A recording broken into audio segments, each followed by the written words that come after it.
오늘 우리 함께 하나님 말씀 보겠습니다. 요한복음 14장 15절에서 24절까지입니다.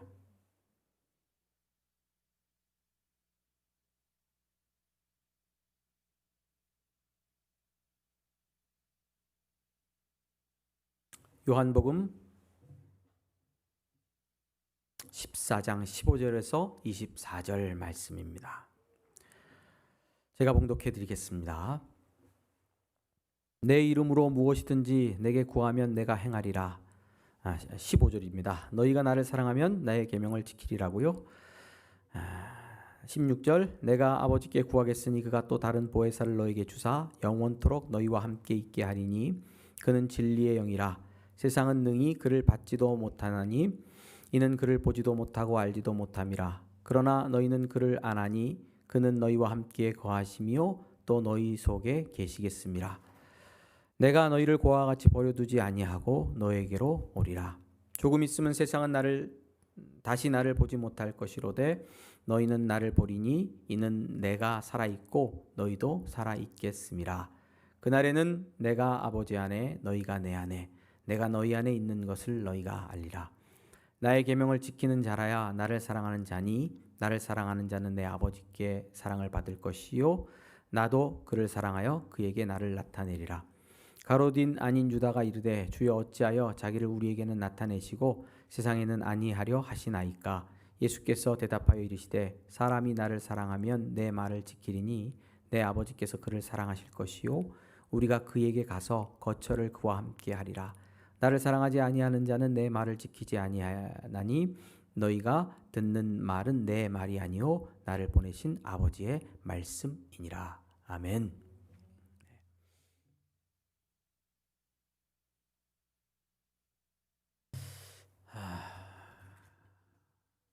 평안하게 잘 지내고 계십니까?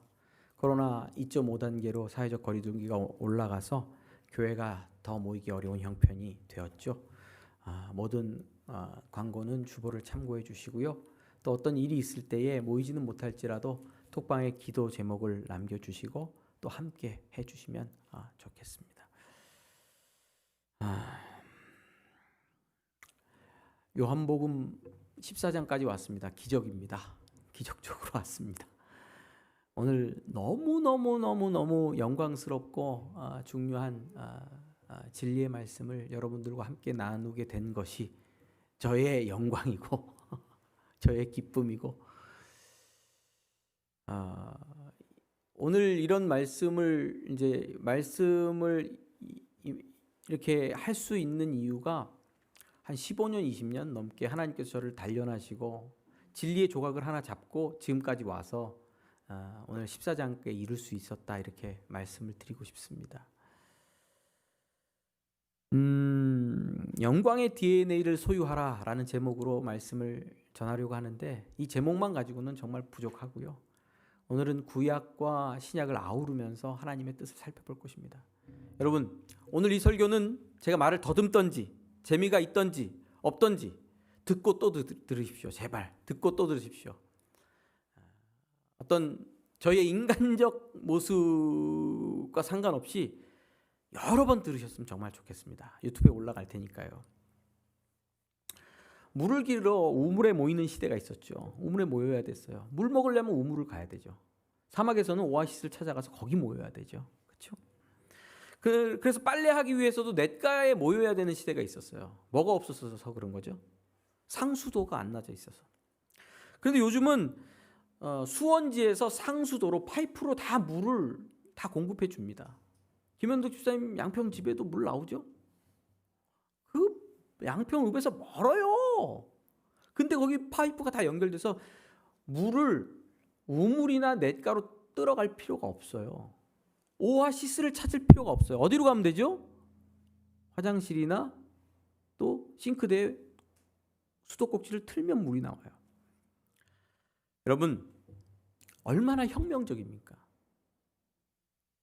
영적인 것도 그렇습니다. 하나님의 영광을 이제는 각 가정에서 내가 있는 처소 어디든지 경험하고 누릴 수 있는 시대가 된 거예요. 그게 예수 그리스도께서 오심으로 십자가에서 죽으심으로 우리에게 일어난 일이에요. 더 이상 영적인 경험, 하나님의 영광과 하나님의 거룩함과 하나님의 능력과 하나님께서 우리에게 주신 생명을 얻기 위하여 우리가 어떤 장소, 어떤 곳으로 찾아갈 필요가 없어진 시대에 우리는 살고 있다는 거예요. 그것이 오늘 우리가 오늘 본문에서 살펴볼 이야기입니다. 이 일은 누구로부터 시작된 거냐면 하나님의 소원 때문에 시작된 겁니다. 하나님의 소원. 하나님은 소원이 있으세요. 우리의 소원은 통일. 하나님의 소원은 통일인데 뭐와 통일이냐면 하나님의 백성들과 통일되는 거예요. 하나님께서는 하나님의 백성들과 함께 살면서 그들을 사랑과 은혜로 다스리는, 사랑과 공의와 정의로 다스리는 은혜의 다스림을 누리시기를 원하고 계셨어요. 아담이 범죄한 이후로 지금까지 계속해서, 아니 사람을 창조하실 때부터 지금까지 그 하나님의 열망과 소망이 이루어졌다 하는 것을 예수 그리스도께서 이 본문에서 선포하고 계시는 겁니다.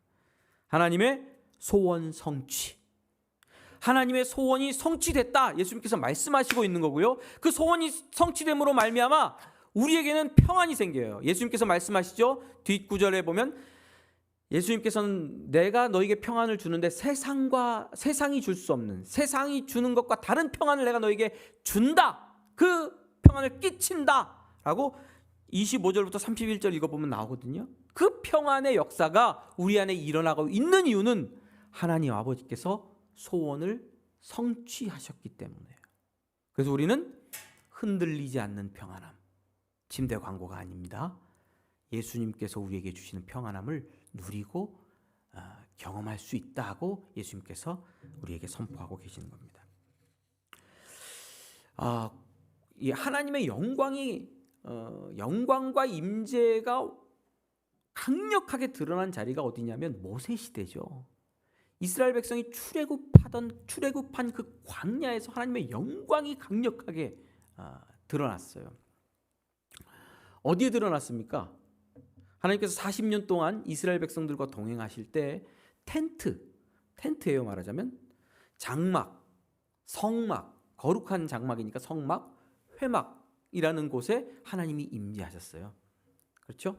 제가 말씀 읽어드리겠습니다. 하나님이 산에서 지시한 대로 모세가 성막을 만들었을 때에 만들고 봉헌하자 어떤 일이 일어났냐면 구름이 회막에 덮이고 여호와의 영광이 성막에 충만하며 모세가 회막에 들어갈 수 없었으니 이는 구름이 회막 위에 덮이고 여호와의 영광이 성막에 충만하였음이라.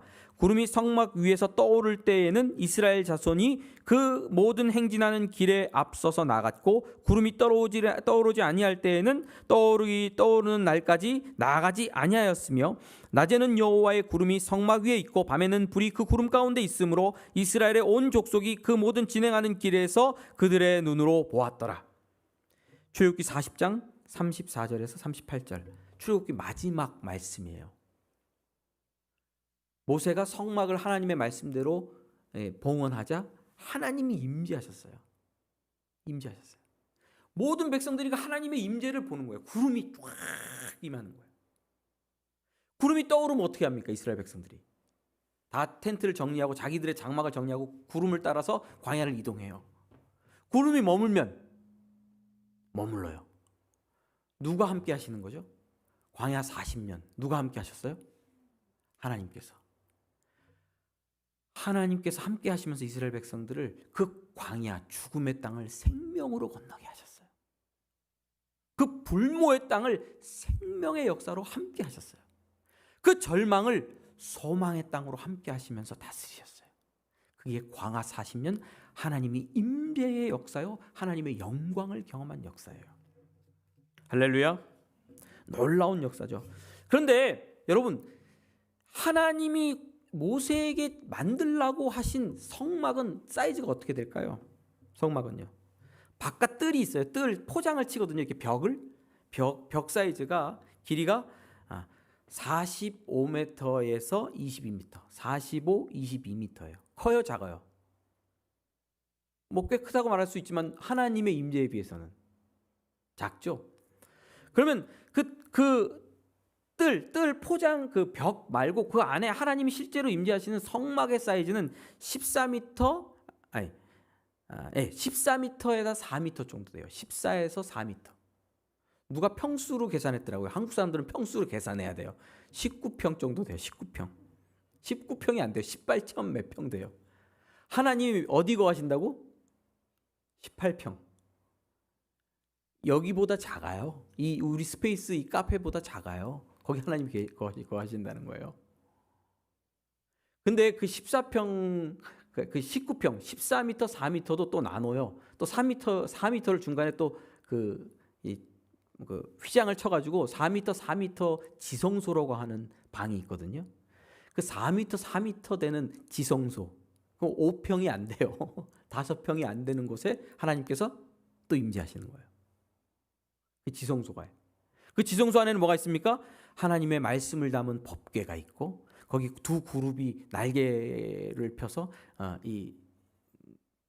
날개를 편 그 상이 있는 덮개로 그 궤가 덮여져 있고, 하나님이 그 시은소 안에 그 위에 임재하신다고 말씀하셨어요. 그런데 이 4m 정도 되는 5평의 방은 청색, 좌색 실로 짠 휘장으로 덮여져 있어요. 다 가려져 있어요. 사면이. 그리고 그 위에 처음에는 염소털로 덮고, 그 다음에는 또 숫양 가죽으로 또 덮어요. 그 다음에는 또 뭘로 덮냐면 해달 가죽으로 덮어요. 몇 겹을 덮어요? 4겹으로. 답답할까요? 안 답답할까요? 어두울까요? 안 어두울까요? 깜깜하죠.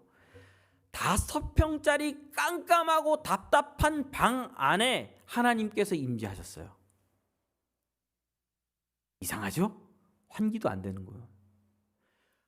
온 땅을 창조한 창조주 하나님께서 왜 5평짜리 작은 방 안에 임재하셔서 이스라엘 백성들과 동행하셔야 되냐? 왜냐하면요, 하나님은 스스로 자기 영광을 숨기신 거예요. 자기의 거룩함을 작은 방 안에 가두어 숨기신 거예요. 3겹, 4겹 두꺼운 가죽으로 가려서 그 영광에 자기 백성이 다치지 않게, 하나님의 거룩하심과 접촉할 때에 죄인인 자기 백성이 죽거든요. 하나님의 거룩하신 속성이 죄인인 자기 백성까지 공격할 수밖에 없으니까 그 안에 자기를 밀어놓고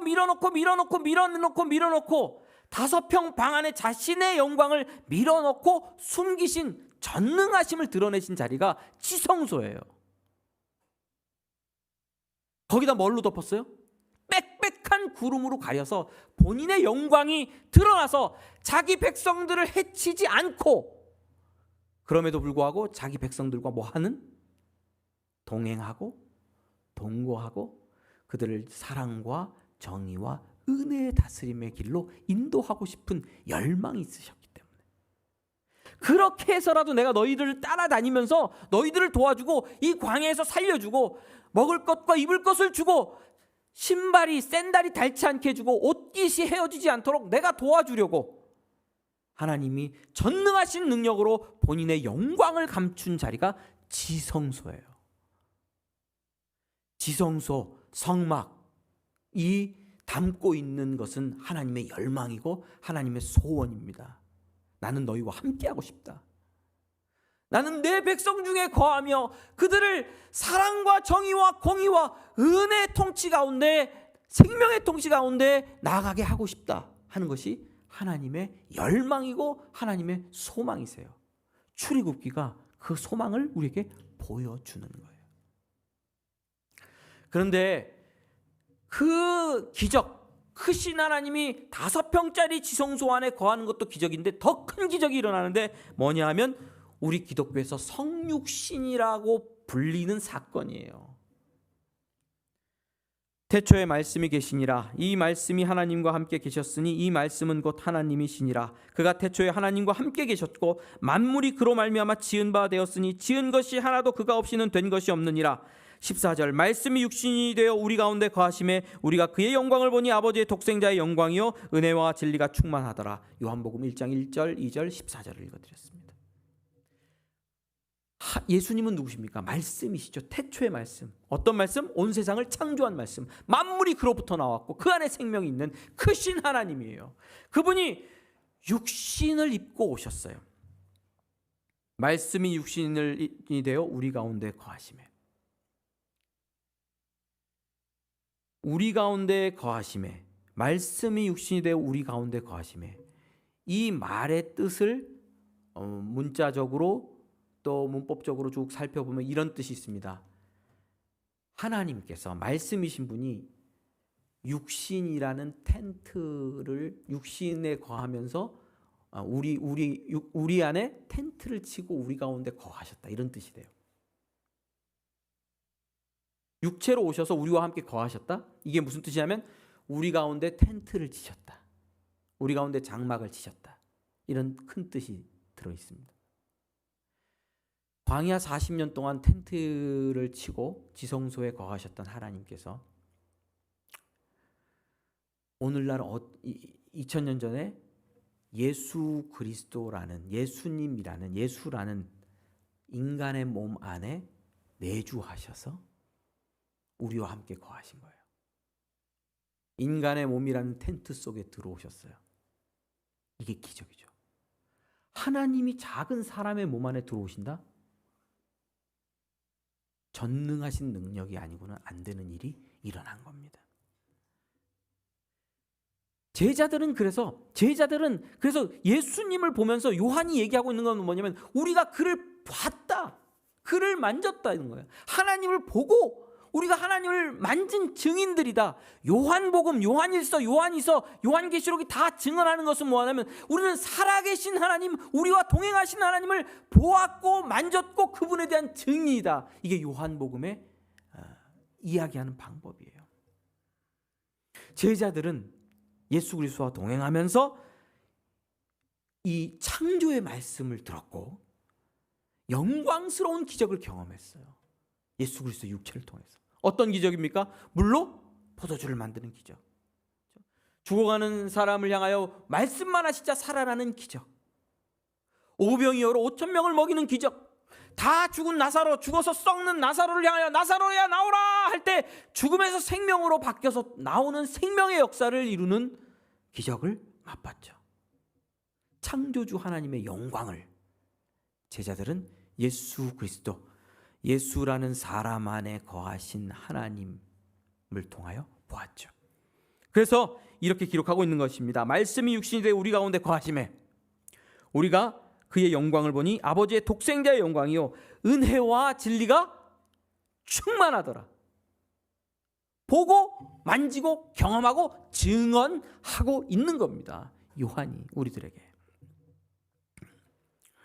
그런데 여러분, 이제 예수 그리스도께서 우리들에게 말씀하시는 것은, 요한을 통하여 우리들에게 전해주시는 것은 이 놀라운 영광의 역사가 텐트 안에, 40년 전 텐트 안에 있던 그 40년 광야 생활 동안 이스라엘 텐트 안에 있던, 성막 안에 있던 그 기적의 역사가 또 2000년 전 예수 그리스도, 예수라는 나사렛 사람 몸 안에 일어났던 기적의 역사가 이제 바로 나를 믿는 제자들, 예수를 그리스도로 믿는 모든 사람들 안에 일어난다고 가르쳐주고 있고 선포하고 있는 겁니다. 오늘 제가 읽어드린 말씀 20절 말씀 보시길 바랍니다. 14장 20절 제가 읽겠습니다. 그날에는 내가 아버지 안에, 너희가 내 안에, 내가 너희 안에 있는 것을 너희가 알리라. 다시 한번 읽어드립니다. 잘 들어보십시오. 그날은 어떤 날이냐면 성령께서 임재하시는 날입니다. 임재하셔서 우리를 살리는 날입니다. 그날에는 내가 아버지 안에, 너희가 내 안에, 내가 너희 안에 있는 것을 너희가 알리라. 할렐루야. 무슨 뜻입니까? 성령께서 임재하셔서 우리에게 십자가의 공로를 적용하시면 어떤 일이 일어납니까? 믿음으로 제사함 받은 하나님의 자녀들에게 어떤 일이 일어납니까? 하나님의 독생자 예수 그리스도의 일생의 모든 성취, 우리가 거룩하다, 칭함을 받고 의롭다 하심을 받으면 어떤 일이 일어납니까? 우리 안에 죄사함 받으면 어떤 일이 일어나죠? 예수님께서 아버지 안에, 하나님 안에, 그리고 우리가 예수님 안에 또 예수님이 우리 안에 있는 것을 아는 축복의 역사가 일어난다는 거예요. 텐트라는 용어로 설명하겠습니다. 이스라엘 백성이 애굽에서 나왔을 때에 40년 광야 동안 작은 텐트 속에 거하시며 이스라엘과 동거하시고 먹고 마시고 다스리신 하나님의 영광, 그 영광이 예수 그리스도라는 예수님이라는 육체라는 작은 텐트 속에 거하셨다면, 그걸 믿는 모든 하나님의 백성들에게는 오늘 우리 육체라는 작은 텐트 안에 누가 들어오신다? 하나님께서, 성부, 성자, 성령 하나님께서, 삼위 하나님께서 들어오셔서 통치하시고 다스리는 놀라운 영광의 역사를 보게 될 것이다. 이게 예수 그리스도께서 우리에게 전해주신 진리입니다. 십자가에서 우리 죄를 사하심으로 이루신 역사입니다. 그 일이 우리 안에 일어난 거예요. 그 놀라운 영광의 역사가 우리 안에 일어난 것입니다. 광야의 텐트에서 예수라는 육체의 텐트를 거하셨던 영광이 이제 모든 그리스도인들의 육체 속에 거하시는 것입니다. 우리 자신이 하나님의 영광이 임재하는 성막이 된 거예요. 우리 자신이 크신 살아계신 하나님께서 우리 안에 들어오셔서 이제는 거주하신다는 거예요. 그가 동거동락하시면서 먹고 마시며 나와 사신다는 진리를 예수 그리스도께서 말씀하시고 계십니다. 모세가 보여주었던 광야 성막의 영광스러움이 고스란히 우리 육체 안에, 우리 교회 공동체 안에 이루어진다고 예수님께서 말씀해 주고 계시는 겁니다. 이 일이 성령께서 임재하시면 우리가 알게 되고 우리가 그 영광을 누리며 살아가게 될 것이라고 선포하고 있는 중입니다. 성부, 성자, 성령 하나님과 여러분들과 우리 모두가 온전히 하나 되는 역사가 이루어진다고 말씀하고 있는 겁니다. 그래서 두려워할 일이 없습니다. 세상이 주는 평화와 다른 평화를 우리는 갖고 있기 때문에요. 자, 세상이 주는 평화는 어디 밖에 있는 평화입니까? 안에 있는 평화입니까? 한번 여쭤볼게요. 세상이 주는 평화는 밖에 있는 평화. 돈은 어디에 있습니까? 내 마음속에 있습니까? 돈은 네 마음에 있느니라. 이러면 챗. 권력은 네 마음에 있느니라. 아니죠? 돈은 어디 있어요? 밖에 있죠. 권력, 명예는 밖에 있죠. 그런데 우리의 영광은 어디 있습니까? 우리 안에 있죠. 하나님이 예수께서 우리 안에 계시고, 예수께서 하나님 안에 계시고, 우리가 하나님 안에 계시고, 성령께서 들어와 우리를 살게 하시고 우리 안에 있죠. 죽음도 우리 안에 있는 이 평안을 빼앗아 갈 수가 없습니다. 코로나 시대의 불안과 근심이 우리를 흔들 수 없습니다. 교회가 못 모이고 있는 현장 속에서 신앙의 불안감과 근심을 할 이유가 없습니다. 우리 안에 성부, 성자, 성령께서 계셔서 우리를 붙들고 있기 때문에, 우리와 분리되지 않기 때문에. 이 일이 어디서 일어났습니까? 아들 예수 그리스도께서 십자가에서 죽으신 핏값으로 말미암아 그 십자가 위에서 일어난 일이기 때문에 되돌릴 수 없는 평안이 우리에게 주어져 있습니다. 할렐루야. 그래서 우리는 평안합니다. 이 평안은 또 마귀가 흔들 수 없는 곳에 있습니다. 왜냐하면 우리는 누구 안에 있어요? 하나님 아버지 안에 있거든요. 여러분, 이 진리는 믿으셔야 됩니다. 이게 신비로운 겁니다. 우리는 하나님 아버지 안에 숨겨져 있어요. 예수님 믿는 사람들은 예수님과 함께 하나님 아버지 안에 있어요. 창조주 하나님 아버지 안에 있는데 마귀 사단 권세가 흔들 수가 없는 것이죠. 세상 권세가 우리를 넘어뜨릴 수가 없고 우리를 빼앗아 우리 여기 이마에 666을 찍고 우리를 악한 자리로 이끌어 갈 수가 없습니다. 왜? 우리는 하나님 아버지 안에 있기 때문에. 어떤 이단 사이비들이 성경을 가지고 우리를 흔들려고 합니다. 666을 찍을 거야. 그러니까 너희들은 율법을 잘 지키고. 아닙니다. 666을 못 찍을 거야. 이렇게 말하면 666을 못 찍을 거야. 이마에 짐승의 수를 못 찍을 거야. 왜? 너희는 하나님 안에 있기 때문에. 이미 너희 이마에는 예수 그리스도의 이름이 새겨져 있기 때문에. 이게 복음입니다. 이게 복음입니다. 사단 마귀와 세상의 권세가 우리를 흔들 수 없는 곳에 우리는 숨겨져 있습니다. 그래서 평안합니다. 그곳은 어디입니까? 하나님 아버지 안에 있는 겁니다. 그것을 확신하라고 예수님께서 말씀하고 계시는 겁니다. 또한 우리는 모든 불의와 죄로부터 자유하고 평안합니다. 그 죄와 사망이 우리를 흔들 수 없고 우리를 불안에 빠뜨릴 수 없습니다. 왜냐하면 예수 그리스도 안에 있기 때문입니다. 예수 그리스도 안에 있다는 말은 무슨 뜻입니까? 그의 십자가의 보혈의 공로가 끊임없이 적용되고 있다는 거죠. 죄 사함의 은총과 은혜가 여전히 넘치고 있다는 겁니다.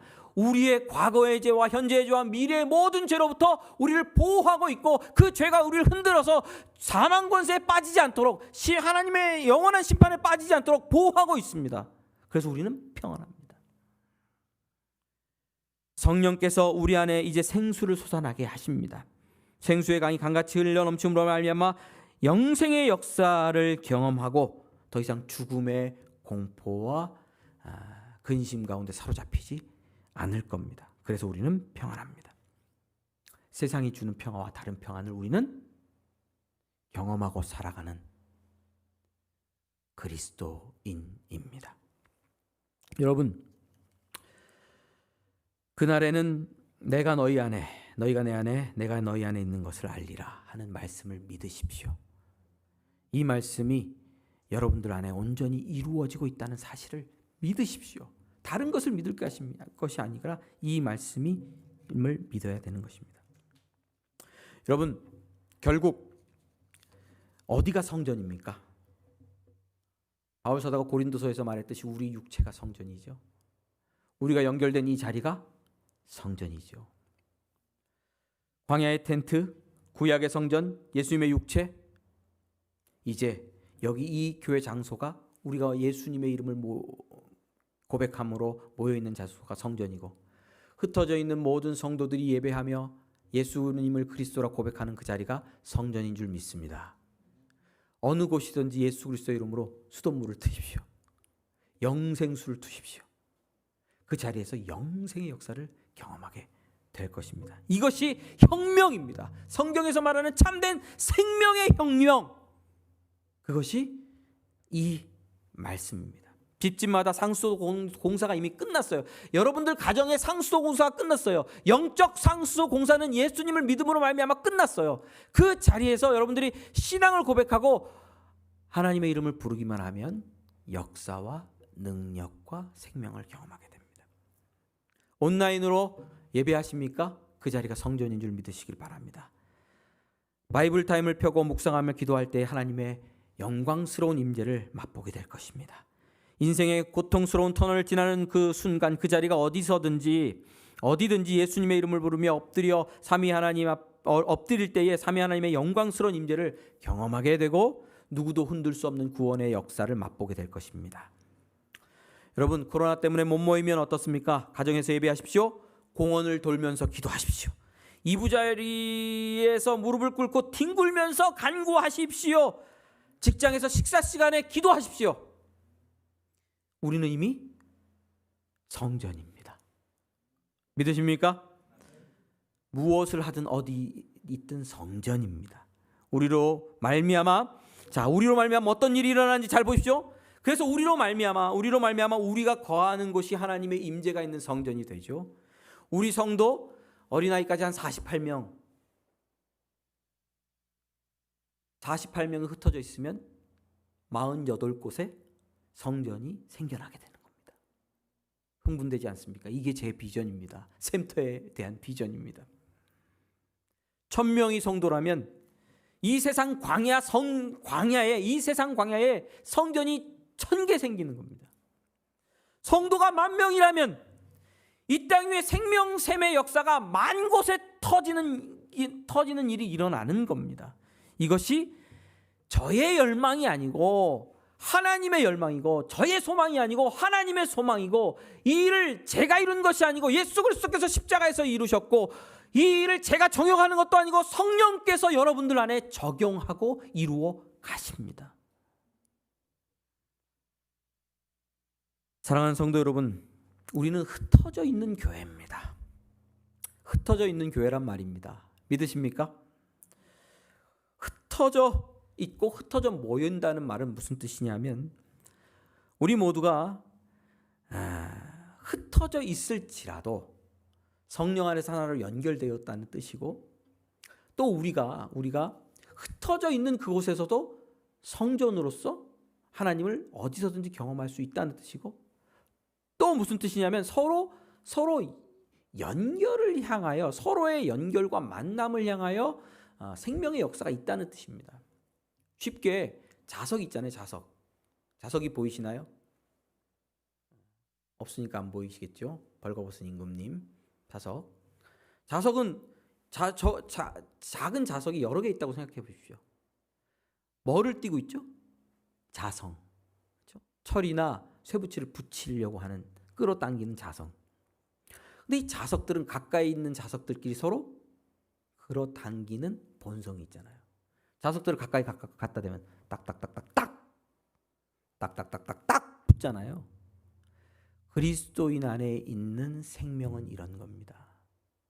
하나님께서 우리와 연합하기를 원하셨던 것처럼 우리 안에 있는 생명은 다른 그리스도인들과 연합하기를 원합니다. 흩어져 있지만 기회가 있고 환경이 조성되고 모일 수만 있다면 더욱 모여서 서로 생명의 떡을 떼며 진리의 떡을 떼며 예수 십자가의 은혜를 기억하며 함께 눈물 뿌려 기도하며 서로 사랑하라는 계명의 말씀을 이루어 가고자 하는 자성, 열망으로 넘치는 흩어져 있는 성도들입니다. 이런 생명 현상을 여러분 가지고 있다면 걱정할 필요가 없습니다. 가정에서 예배할지라도, 직장에서 예배할지라도, 그 처소가, 그 자리가 어디일지라도 상관없이 하나님을 만나고 하나님을 경험할 수 있습니다. 여러분, 그래서 우리는 흩어져 있을지라도 서로 사랑하는 명령을 붙들고 하나됨을 향하여 달려나가는 공동체가 맞습니다. 그 부분을 꼭 기억하시면서 신앙생활 하셨으면 좋겠습니다. 이제 우리의 영광이 무엇인지를 한번 다시 점검해 봐야 되겠습니다. 우리 교회, 그 사랑 한들교회 영광은 누차 말씀드리듯이 교회당의 화려함이나 높은 종탑에 있지 않습니다. 교회당의 데코레이션에 우리의 영광이 있는 것이 아닙니다. 그렇죠? 제 키에 영광이 있는 것이 아닙니다. 180 넘고 목사가 190 넘어야 영광스러운 것이 아닙니다. 못나고 못생겨도 괜찮습니다. 진리에 대한 믿음과 진리를 믿는 우리들 안에 임재하신 삼위 하나님께 영광이 있습니다. 우리의 영광은 단순히 사람이 많이 모이고 적게 모이는 데도 있지 않지요. 우리의 영광스러움은 흩어져 모일지라도 하나님이 우리 안에 들어와 계신다는 그 자체가 영광입니다. 그래서 우리는 하나님이 나와 함께 계시지 라는 진리를 믿음으로 나는 너무 영광스러운 존재야, 내 인생엔 그 영광이 함께하고 있어 라고 하는 믿음과 진리를 회복해야 됩니다. 여러분 찬양할 때, 오늘 찬양할 때 어떠셨습니까? 하나님이 임하시지 않았습니까? 믿으시죠? 지금 진리가 선포되고 있고 진리의 말씀을 듣고 믿을 때 여러분들 안에, 여러분들 심장 안에 생명의 역사와 영광스러운 하나님의 임재를 경험하는 것이 없습니까? 있지 않습니까? 우리는 온 교회가 지금 경험하고 있는 것은 무엇입니까? 우리가 보잘것없고 우리가 부족하고 우리가 세상에 무언가 내세울 것이 있어서가 아니라 하나님의 임재하심 그 자체로 말미암아 우리는 영광스러운 존재라는 겁니다. 왜? 하나님, 성부 하나님께서 우리 안에 거하시기 때문에 그것 자체로 영광이라는 겁니다. 그런 영광의 DNA를 소유하라고 권면하고 싶은 겁니다. 목사에게 영광은요, 저 같은 목사들에게 영광은요, 많은 대중을 확보하는 겁니다. 그 대중 중에는 유명한 대학 교수, 의사, 박사, 학자, 정치인, 기업가들이 있겠죠. 이런 사람들이 내 설교를 들어. 이런 게 목사의 영광일 수 있겠죠. 그거야말로 세속적인 영광의 추구죠. 오늘 이 요한복음 14장에서 나오는, 제가 지혜가 부족하고 능력이 부족하고 말이 부족하고 모든 것이 부족할지라도 이 영광의 말씀, 그날에는 내가 너희 안에, 너희가 내 안에, 내가 너희 안에 있는 것을 너희가 알리라는 이 진리를 말할 수 있는 그 자체가 영광이고, 이것을 믿는 성도들과 함께 예배할 수 있는 것이 영광이고, 이 말씀이 성취됨으로 하나님의 임재가 우리 가운데 있는 것을 경험하는 것이 영광이지 않겠습니까? 이 영광의 DNA를 소유해야 합니다. 저는 때때로 이 영광스러운 DNA를 잊고 있을 때가 많이 있습니다. 루저로서의 패배감. 왜냐하면 실패를 많이 한 사람이기 때문에 그래요. 대학도 실패, 대학 입시도 실패, 고등학교 성적도 실패, 대학 가서도 실패. 실패를 했는데도 어떻게 왔어요? 계속 실패하고 넘어지다 보니까 또 오긴 오더라고요. 신기하네. 나중에 제 실패를 엮어서 한번 간증하는 시간을 좀 가져보겠습니다. 루저죠, 루저. 근데 이런 루저의 DNA를 향하여 하나님께서 말씀하시면 너는 패배자가 아니야. 왜? 세상적 성공의 가치 기준에서 너를 바라보지 마라. 왜? 내가 네 안에 거하고 네가 내 안에 거하지 않냐. 우리가 아버지 안에 거하지 않냐. 아버지의 영광이 네 안에 임재해 있는데 출애굽의 텐트 안에 그 영광이 아니고 이제는 네 안에 그 하나님의 영광이 머물고 있는데 네가 왜 패배자냐. 승리자의 DNA를 소유해라. 내가 너와 함께한다. 성령 하나님께서 너와 함께한다. 그 능력으로 나가고 또 나가라. 바이블 타임 하다가 타임 터치하다가 넘어진다고요. 못하겠다. 오늘은 못하겠다. 내일도 못하겠다. 힘들어 죽겠다. 죄송한데요. 목사가 이런 얘기해서 그런지 모르겠는데 전 열왕기상 한 장만 읽어도 막 진이 빠져요. 한 장 읽고 진이 빠져 죽겠다. 이제 못 읽겠다. 인터넷 막 1시간 하다가 또 한 장 죽겠다. 그러면서 계속 올 수 있는 이유가 뭡니까?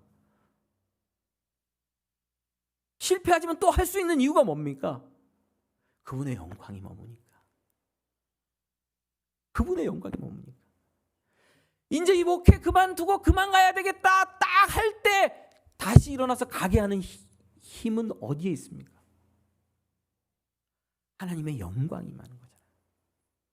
여러분, 이제 사랑 못하겠다. 더 이상 저 인간 치가 떨린다. 그때 다시 그래도 주여, 주님 앞에 나가서 사랑 못하겠나이다 라고 고백할 수밖에 없는 이유는, 그런 기도라도 드릴 수밖에 없는 이유는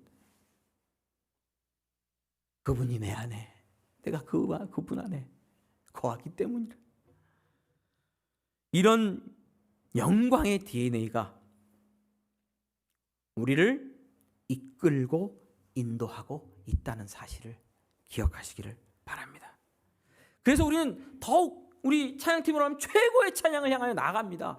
속도가 어떻든 최고의 찬양을 향하여 나갑니다.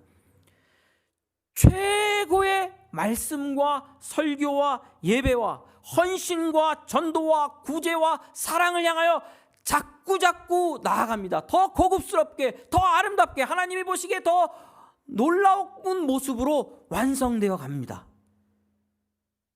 그분의 영광이 우리 안에 머물고 있기 때문에, 성부 하나님께서 우리와 머물고 있기 때문에 멈추지 않을 것입니다.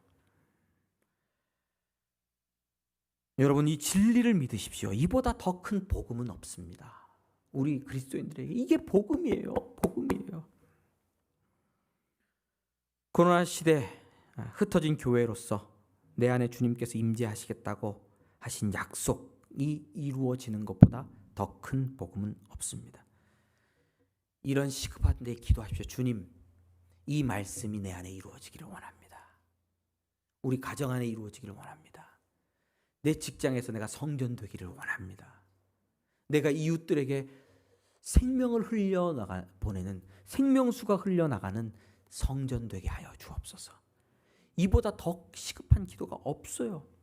어둠의 시대잖아요. 어둠의 시대. 세속화, 뉴스를 보십시오. 세상 문화를 보십시오. 음악을 보십시오. 영화를 점검해 보십시오. 미술을 점검해 보십시오. 모든 곳에 하나님 없는 무신한 사회잖아요. 이런 때에 우리가 하나님 있음을 드러내야 됩니다. 어떻게 드러낼 수 있습니까? 그분이 임재하시니까 내 안에. 그분이 임재하셔서 드러낼 수 있는 거지. 내가 하나님을 어떻게 보이겠어요? 하나님 임재하시면 하나님이 보여지겠죠. 성부, 성자, 성령 하나님께서 우리 안에 거하시고 우리가 그분 안에 거할 때 빛이 보여지는 거예요. 그리고 말미암아 사단과 어둠의 권세가 우리로 말미암아 떠나가는 곳곳의 역사가 일어나게 될 것입니다. 임재하신 하나님의 영광으로 말미암아 내 안에 악한 습관들이 끊어질 것입니다. 할렐루야. 임재하신 하나님의 영광으로 말미암아 우리 안에 죄의 습관들, 악한 습관들은 끊어질지어다.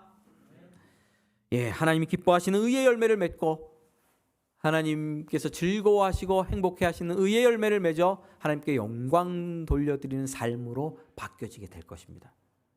우리를 노력하게 하고 의의 자리로 인도하실 분이 우리 안에 머물러서 우리를 교훈하고 이끌어 가십니다.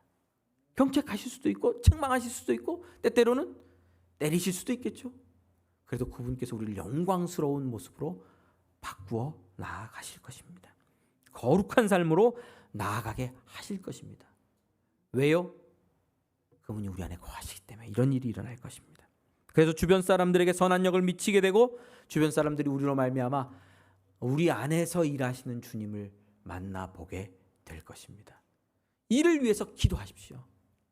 이를 위해서 주님께서 내 안에 거하심을 온전히 이루어 주옵소서. 그 일을 이 이루어짐을 내가 알기를 원합니다. 성령 하나님께서 내 안에 들어오셔서 충만하게 역사하실 때에 내가 이 사실을 더욱 깨달아 알고 더욱 누리고 더욱 강력하게 우리 안에 이 사실이 이루어지는 것을 경험하게 될 것입니다. 성령 충만함을 위하여 기도하시기를 부탁드립니다. 그 날에는 내가 아버지 안에 너희가 내 안에 내가 너희 안에 있는 것을 너희가 알리라. 이미 이것을 알게 하시는 또 다른 보혜사 성령께서 우리 안에 내주하고 계시고 더욱 충만하게 내주하셔서 우리 안에 온전히 이 일을 이루심으로 우리가 영광의 DNA를 소유한 하나님의 백성으로 살아가기를 주님의 이름으로 기도하고 소원합니다. 기도하겠습니다.